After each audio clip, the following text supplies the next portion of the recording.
afternoon, everybody. I am Rafael, and this is Técnica Antica. Title of this video: The Cry and the Sob.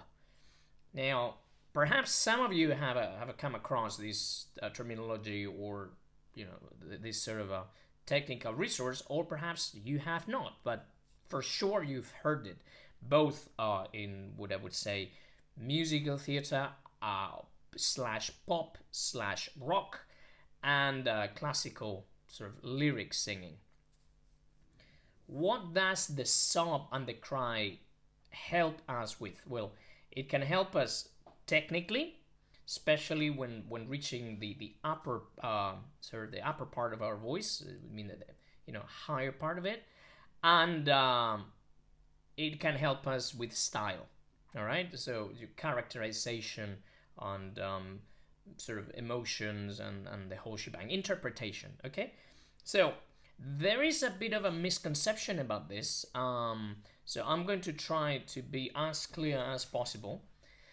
Now, crying as such is made with a high sort of larynx position, tilted nevertheless, but high.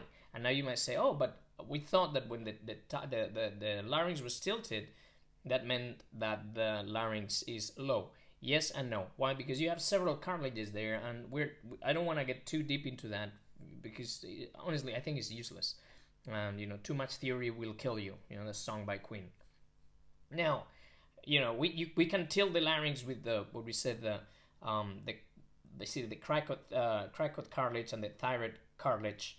Now we are talking about either lowering the larynx or tilting the larynx forward fully, or we are talking about maneuvering certain areas inside the larynx. So when we're talking about the crying quality, and this is something that you might hear a lot in, again, musical theater, and in pop, perhaps in rock, the sound is going to be kind of thin, and you can sort of link it to sort of falsetto, okay, as we'd say. People get very confused when they talk about falsetto, head voice, mixed voice, pharyngeal voice. It's up to you, honestly. Too many names, too many ideas. Let's try to be as raw as possible.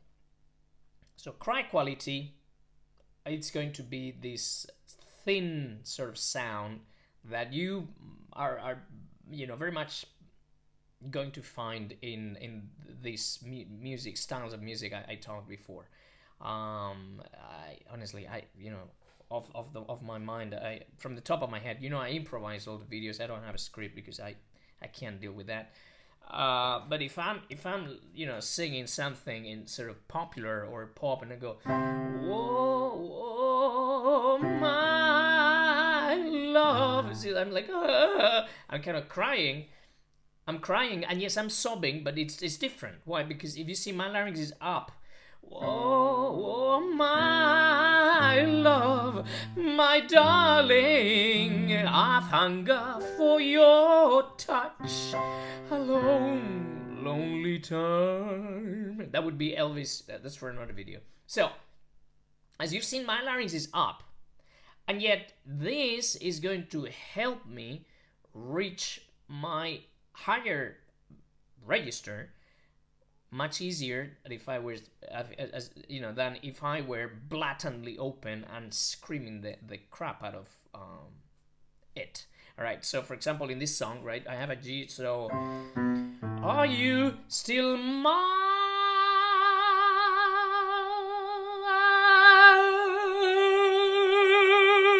I'm sort of crying, and this is my G. Now that's crying. It's not sobbing. Why? Because what happens in sobbing, and this is the whole link to classical and lyric singing, because when I sob, my larynx goes down. And if you're a fan of Beniamino Gigli and even Mario Lanza, you're gonna definitely hear that, because those guys cry, sob, in fact, so much that one could say that at some point it was too much. So we have this anecdote of Puccini um, trying to find somebody to premiere his Turandot, and they were all talking after Caruso passed away. Gigli was supposed to be the next Caruso, and yet Puccini said, "No, he sobs too much. He sobs too much." I mean, Gigli spent half of the time doing this beautiful falsettone, and the other half crying out loud to be kind of funny, sobbing the crap out of it. And the other, the rest of the time he was banging good, old fashioned meaty notes. But again, he used a lot that sob. So if I imagine that I were to do, I was going to do the end of Tosca, right? E lucevan le stelle. I could perfectly do it very heroically, very sort of open cover, and go,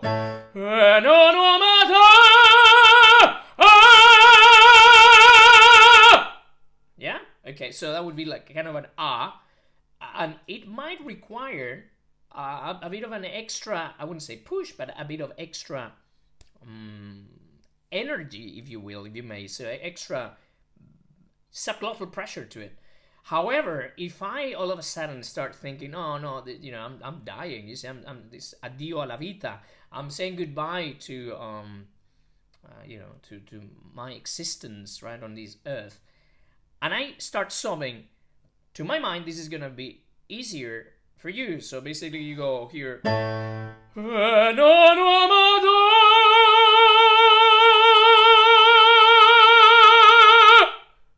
see, so on one side you have this very open cover, very heroic sound. It might be very exciting, but on the other hand you have this sort of very sad, whoopy, dopey.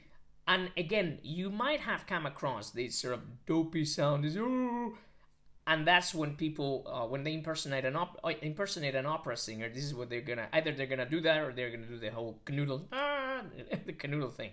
I would rather you do the dopey sound. So again, it lowers the larynx. It helps with the sort of the intricate mechanisms inside. And what is the best vowel again to do that? Oo. So if you want to go high in a legit voice, I would personally advise you sing oo and you sob. You sob like if you were a sad puppy, not wimp. Sob. Wimping, high larynx. Sobbing,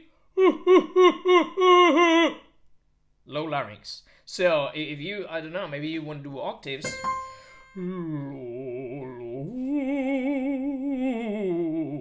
Okay, and then at the moment you go into that sort of passaggio, area that everybody calls there.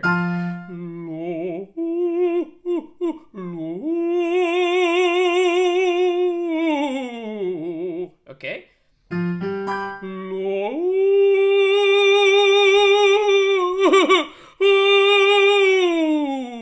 I'm exaggerating a bit. So this would be A.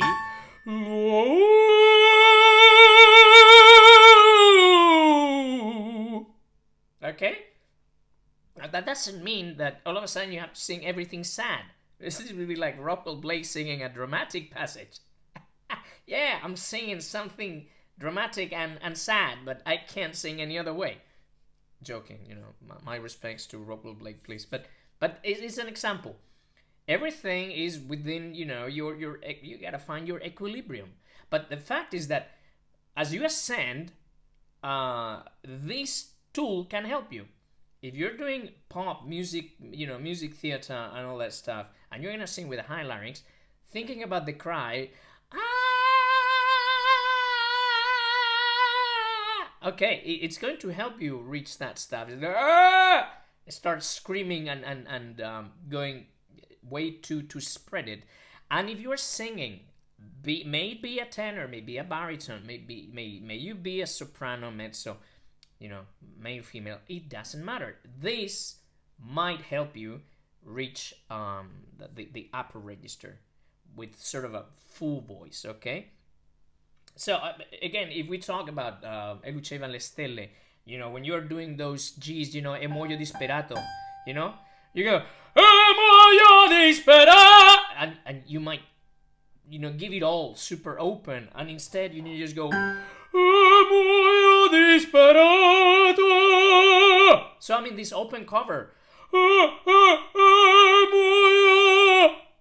instead of just banging them, and screaming your head out of in besides, and really running out of juice for the last day. 10 minutes 40 odd. I'm gonna stop it there. Okay, I don't want to bore you all. Keep it in mind, practice it. The U vowel is the best vowel for this, and think about, sad puppy if you're gonna go into this sort of musical theater / pop / whatever, and think about really sobbing, Gigli, Tagliavini, Schipa, and all these guys that were totally off the chart and over the top and exaggerating. Okay, that's all for today. Enjoy. If you like it, please like and subscribe, hit the bell, whatever. If you don't like it, please just don't watch anything I publish, because I don't want to offend anybody. Okay, have a great day. If you need help, you know where to find me. Bye!